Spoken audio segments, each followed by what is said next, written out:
Et si les fondations de la finance mondiale reposaient sur un mensonge colossal?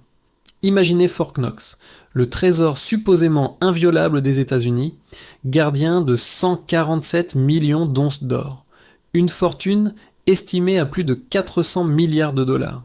Mais que se passerait-il si ces lingots n'étaient en réalité que du simple tungstène, habilement plaqué d'or? Entre des audits rarissimes, des sceaux officiels mystérieusement brisés et des rumeurs qui enflent d'année en année, le doute s'installe. Aujourd'hui, nous allons plonger au cœur de ce mystère qui menace d'ébranler la confiance dans l'économie mondiale. Accrochez-vous, la vérité sur l'or de Fort Knox pourrait bien vous surprendre. Depuis sa création en 1937, Fort Knox est devenu le symbole de la richesse et de la puissance américaine. Construit pour protéger l'or du pays d'éventuelles attaques sur les côtes, ce coffre-fort géant est une véritable forteresse. Imaginez une porte de 20 tonnes, une serrure à combinaison si complexe qu'il faudrait 100 heures pour la déchiffrer. C'est ici que repose plus de la moitié des réserves d'or officielles des États-Unis. Mais cette image d'invulnérabilité cache une question de plus en plus pressante. L'or est-il toujours là? Officiellement, les chambres fortes contiendraient 147,3 millions d'onces Troy. Pourtant, malgré une visite de congressistes en 1974 et une autre plus médiatisée en 2017, aucun audit physique complet et indépendant n'a été mené depuis 1953. Un demi-siècle de flou qui suffit à alimenter les théories les plus folles et à faire douter les plus sceptiques. Le cœur du problème réside dans un manque flagrant de transparence. L'histoire des audits de Fort Knox est pour le moins obscure. L'audit de 1953 n'était que partiel.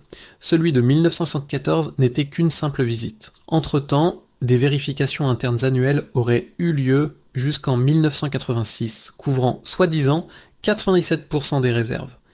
Mais curieusement, les rapports de 1975 à 1984 sont introuvables. Encore plus troublant, des sceaux censés être permanents, apposés sur les compartiments, ont été retrouvés brisés sans aucune explication plausible. Le Trésor américain assure que des contrôles réguliers sont effectués, mais sans preuve tangible, le public reste méfiant. Ce scepticisme est si fort qu'une proposition de loi, le Gold Reserve Transparency Act, a été déposée pour 2025, exigeant un audit complet et indépendant. La suspicion est encore amplifiée par le concept d'or non alloué détenu par les banques centrales qui s'apparente à un système de réserve fractionnaire où leur physique réelle pourrait être bien inférieure à l'or papier en circulation. C'est dans ce climat de défiance qu'a germé le mythe des lingots de tungstène. Pourquoi le tungstène ? Parce que sa densité est presque identique à celle de l'or, le rendant difficile à détecter au simple toucher. L'idée a pris de l'ampleur suite à de véritables cas de fraude sur le marché privé. En 2009, un lingot de tungstène plaqué or a été découvert en Chine. En 2012, des banques suisses ont lancé des alertes sur des contrefaçons similaires. Mais il est crucial de noter qu'aucune de ces affaires n'a jamais été liée, de près ou de loin, aux réserves de Fort Knox. Le Trésor américain dément formellement ces allégations. De plus, remplacer une telle quantité d'or serait un cauchemar logistique. On estime qu'il faudrait plus de 44 000 heures de travail pour réaliser l'échange, une opération massive quasi impossible à dissimuler. Et bien que le tungstène imite la densité de l'or, il est facilement détectable avec des ultrasons ou un simple test à l'acide. D'un point de vue géopolitique, un tel complot affaiblirait massivement le dollar. Pour l'instant, cette théorie reste donc une spéculation fascinante, mais sans le moindre début de preuve. Malgré l'absence de preuves, imaginons les conséquences si la supercherie était réelle.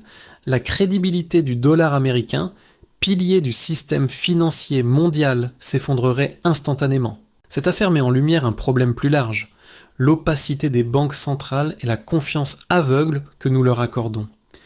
D'autres théories, moins spectaculaires mais tout aussi troublantes, circulent.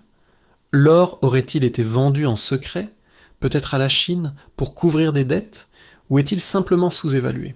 Officiellement, l'or du Trésor est toujours comptabilisé à 42 $ l'once, un prix fixé en 1973, alors que sa valeur sur le marché dépasse aujourd'hui les 2600 $. Cette distorsion comptable massive pourrait cacher bien des choses. Quoi qu'il en soit, ce manque de clarté érode la confiance du public et pousse de plus en plus d'investisseurs à se tourner vers l'or physique, le seul qu'ils peuvent voir et toucher. Alors, l'or de Fort Knox a-t-il vraiment disparu? Est-il remplacé par du tungstène? Après avoir examiné les faits, il semble que la théorie du complot relève davantage du mythe, un mythe puissant nourri par des décennies d'opacité gouvernementale. Tant qu'un audit complet, indépendant et public n'aura pas lieu, les questions persisteront et le doute restera permis. La seule certitude, c'est que la transparence est essentielle pour maintenir la confiance. Et c'est à nous, citoyens, de l'exiger. Qu'en pensez-vous? Mythe ou réalité? Laissez vos théories dans les commentaires. Si vous aimez percer les grands mystères de la finance, likez cette vidéo, partagez-la et surtout abonnez-vous pour ne rien manquer de nos prochaines enquêtes. Des liens vers des pétitions demandant un audit de Fort Knox sont disponibles dans la description. Merci d'avoir regardé et à très bientôt.